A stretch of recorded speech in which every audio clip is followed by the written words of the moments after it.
సరిపోదు. So we have to keep our budget, మన budget మన plan బౌండరీస్లో చేసుకుంటే. మనం ఉండాలండి. ఎవరితోని కంపారిజన్స్ లేవు, ఎందుకంటే every person life is very unique. మాకు ప్రతి ఒక్క క్లయింట్ చాలా డిఫరెంట్. ఒక క్లయింట్తో ఒక క్లయింట్ సంబంధం ఉండదు. అవును. Every one situation is different. So వాళ్ళు ఏదో చేశారు కదా అని మీరు ఎలా చేస్తాము, మనం ఎలా చేస్తాము. So first they need to understand we have to keep it in a limits to our budget. అసలు బడ్జెట్ ఎంతమంది వేసుకుంటున్నారు? అది పెద్ద క్వశ్చన్. ఇది ఇట్స్ ఎ బిగ్ క్వశ్చన్. ఎంతమంది వేసుకుంటున్నారండి బడ్జెట్ని? వేసుకోవాలి కదా. అక్కడ నుండే ఫైనాన్షియల్ ప్లానింగ్, డిసిప్లిన్ అనేది Start అక్కడ స్టార్ట్ అవుతుంది. అట్లీస్ట్ అదన్నా మనం స్టార్ట్ చేయొచ్చు కదా. మేము చాలా మందికి అడుగుతాం, మా దగ్గర క్లయింట్స్ వచ్చారనుకోండి, సార్ మీకు ఎంత ఇన్కమ్ వస్తుందంటే మేడం 70,000 వస్తుందని చెప్తారు. చెప్పిన తర్వాత నేను అన్ని రాస్తాను, వాళ్ళ బడ్జెట్ నేనే వేస్తాను కూర్చొని. ఓకే. వేస్తాను. ఇయర్లీ ట్వైస్ బడ్జెట్ ని every పార్లమెంట్ లో పెట్టే బడ్జెట్ ని చూసే వాళ్ళు కూడా నాకు తెలిసి మాక్సిమం 80% బడ్జెట్ వేసుకోరు. వాళ్ళ బడ్జెట్ వేసుకోరు. But they will criticise the national budget ని క్రిటిసైజ్ చేస్తారు. సో నేను అడుగుతూ ఉంటాను, అంటే వాళ్ళు అన్నీ చెప్తారండి.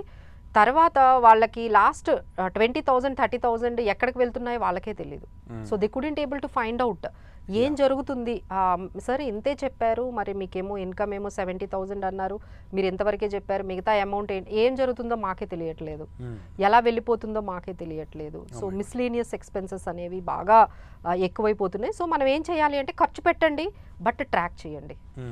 ఖర్చు పెట్టండి, ట్రాక్ చేయండి. ఇది ఒక్కటి మాత్రం మీరు, ఇప్పుడు మనకి ఫోన్లో చాలా నోట్స్, యాప్స్ చాలా వచ్చేసాయి కదండి.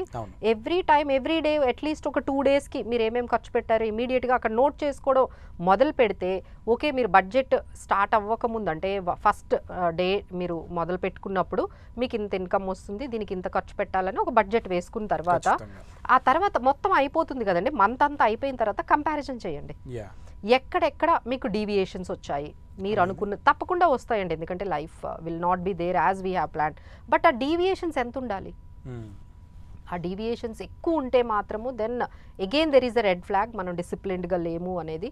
సో ఇలా కాకుండా మనం ఏం చేయాలి అంటే, నేను చెప్పినట్టుగా ఒక 50% మీ నీడ్స్కి, 30% మీ వాంట్స్కి, ఇంకొక 20% ఇన్వెస్ట్మెంట్స్కి అనేది మీరు డిసిప్లిన్డ్గా పెట్టేసుకుంటే ఎవ్రీ మంత్ 20% మీ ఇన్కంలో నుంచి ఖచ్చితంగా మీకు ఆ సేవింగ్స్ అనేవి వెళ్ళిపోతున్నాయి. అందుకనే మేము ఎస్ఐపీస్ చెప్తాం. ఎస్ఐపీస్ వల్ల ఏమవుతుంది అనేది చాలామంది అడుగుతారు. ఎస్ఐపీస్ వల్ల ఏమవుతుందంటే ఎవ్రీ మంత్ శాలరీ రాగానే డిడక్ట్ అయిపోతుంది, ఆటోమేటిక్గా డిడక్ట్ అయిపోతుంది కదా. సో ఇప్పుడు మీరే చెయ్యాలి అంటే మీ దగ్గర అవుతుందండి?